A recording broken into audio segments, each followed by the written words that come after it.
नमस्कार।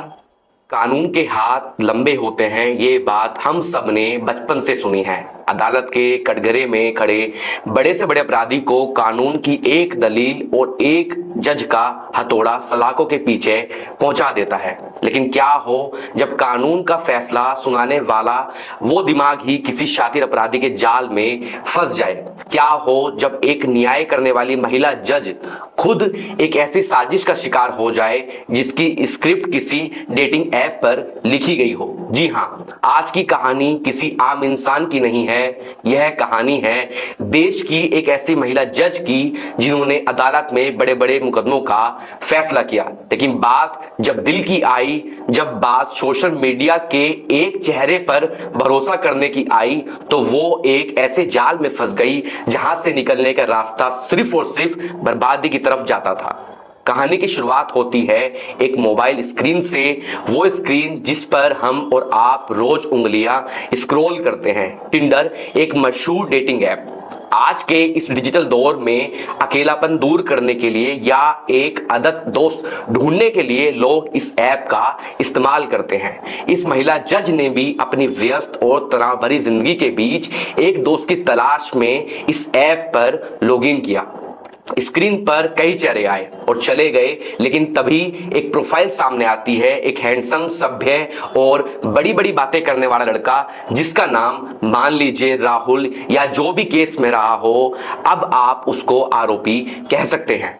लड़के की प्रोफाइल इतनी परफेक्ट थी कि कोई भी धोखा खा जाए। महिला जज की उंगली घूमती है और स्क्रीन पर फ्लैश होता है, इट्स ए मैच। शुरुआत होती है छोटी मोटी हाय हेलो से, बातें धीरे धीरे आगे बढ़ती हैं। लड़का खुद को एक बहुत बड़ा बिजनेसमैन या एक हाई प्रोफाइल इन्वेस्टर बताता है। वो ऐसी बातें करता है जिससे सामने वाले को लगे कि वो कितना केयरिंग है, कितना समझदार है। महिला जज को लगा कि अदालत की उस गंभीर दुनिया से दूर उन्हें एक ऐसा इंसान मिल गया है जिससे वो अपने दिल की बात शेयर कर सकती हैं।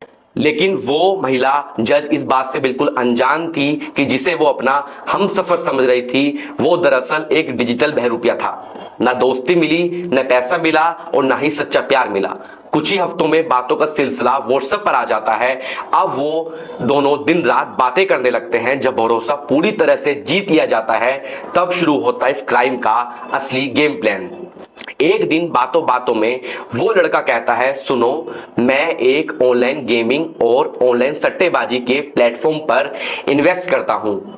वहां रिटर्न बहुत तगड़ा है। अगर तुम भी थोड़ा पैसा लगाओ तो तुम्हारा पैसा भी कुछ ही दिनों में डबल ट्रिपल हो सकता है। सोचिए, एक जज जो कानून की बारीकियों को समझती है, लेकिन स्कैमर का इमोशनल मैनिपुलेशन इतना तगड़ा था कि उसकी बातें इतनी सम्मोहक थी कि जज साहब का लॉजिकल दिमाग उसके प्यार के दावों के आगे घुटने टेक देता है।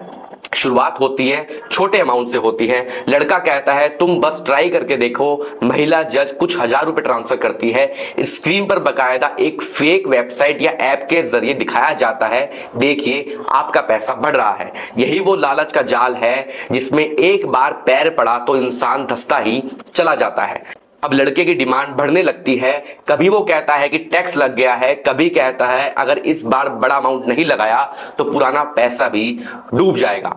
1 लाख, 2 लाख, 5 लाख, 10 लाख और देखते ही देखते यह आंकड़ा पहुंच जाता है 52,81,999 रुपए पर।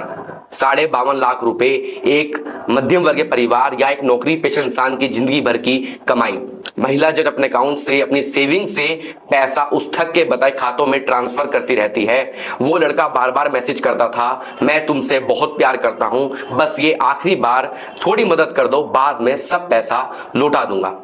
लेकिन वो कहते हैं ना कि स्कैमर की भूख कभी शांत नहीं होती। जब महिला जज के पास पैसे खत्म होने लगे तो उन्होंने अपने पैसे वापस मांगने शुरू किए। तो उस लड़के का असली रंग सामने आया। वो बहाने बनाने लगा। उसने फोन बंद कर दिया और अचानक वो डिजिटल दुनिया के अंधेरे में कहीं गायब हो गया। तब जाकर महिला जज को समझ आया कि उनके साथ क्या हुआ है। उनके पैरों के नीचे से जमीन खिसक गई। वो ठगी जा चुकी थी, उनका दिल भी टूटा और बैंक अकाउंट भी खाली हो चुका था। अब इस कहानी में आता है वो मोड़ जो इस पूरे मामले को और भी ज्यादा चौंकाने वाला बना देता है। जरा सोचिए, जब एक आम इंसान के साथ ठगी होती है तो वो सीधे पुलिस थाने जाता है, एफआईआर दर्ज कराता है, लेकिन यहां मामला एक सिटिंग महिला जज का था। समाज में उनका नाम था, न्यायपालिका में उनका एक रुतबा था। अगर यह बात बाहर आती तो उनकी बदनामी हो सकती थी, उनके करियर पर बात आ सकती थी, लोग उन पर तमाम सवाल खड़े कर सकते थे। जो खुद का फैसला नहीं कर पाए वो दूसरों को न्याय कैसे करेंगे?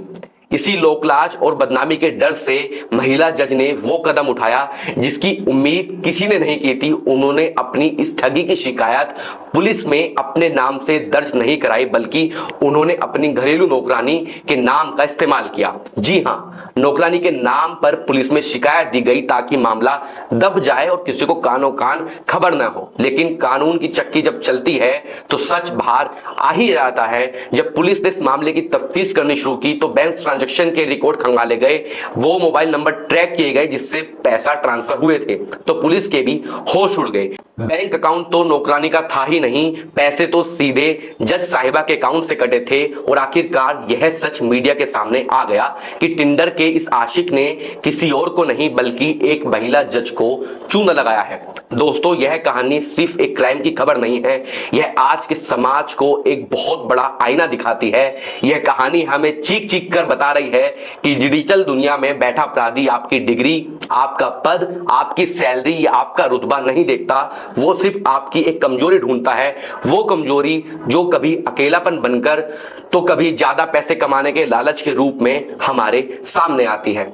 अगर देश की एक पढ़ी लिखी कानून को जानने वाली जज साहिबा इस झांसे में आ सकती है तो सोचिए एक आम मासूम नागरिक के लिए यह जाल कितना खतरनाक हो सकता है। चलते चलते AN News 1 आप सबसे यह अपील करता है, सोशल मीडिया डेटिंग एप्स पर मिले किसी भी अनजान शख्स पर आंख मूंद कर भरोसा न करें। प्यार अपनी जगह है, लेकिन जब बात पैसे या इन्वेस्टमेंट पर आ जाए तो तुरंत अपने कान खड़े कर लीजिए। और सबसे बड़ी बात, अगर आपके साथ कभी ऐसा धोखा हो जाए तो बदनामी के डर से छुपिए मत, सामने आइए, शिकायत दर्ज कराइए, क्योंकि आपका डर ही इन अपराधियों का सबसे बड़ा हथियार है। सतर्क रहिए, सुरक्षित रहिए, देखते रहिए AN News 1। धन्यवाद।